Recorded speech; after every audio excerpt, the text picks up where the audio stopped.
मूर्ख ज्योतिषी की कहानी बहुत समय पहले की बात है। एक गांव में एक ज्योतिषी रहा करता था। उसका विश्वास था कि वह तारों को देखकर भविष्य परख सकता है, इसलिए वह सारी सारी रात आसमान को ताकता रहता था। गांव वालों के सामने भी वह अपनी इस विद्या के बारे में ढींगे हाँका करता था। एक शाम वह गांव की कच्ची अष्टढक पर पैदल चलता हुआ अपने घर की ओर जा रहा है।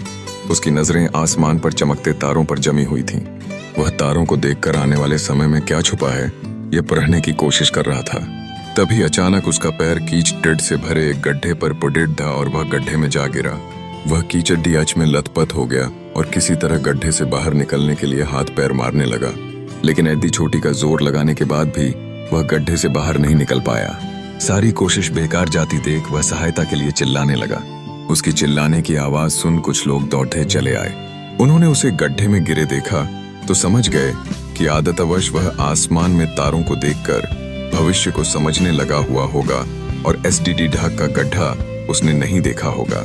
उन्होंने उसे बाहर निकाला और बोले, तुम आसमान में तारों को देखकर भविष्य पढ़ते रहते हो और तुम्हें यही नहीं पता कि तुम्हारे पैरों तले क्या है।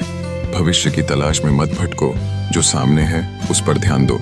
भविष्य अपना ख्याल खुद ही रख लेगा। सीख हमारा आज ही कल अर्थात भविष्य का निर्माण करता है, इसलिए भविष्य की चिंता छोड़कर आज पर ध्यान केंद्रित कर कर्म करो।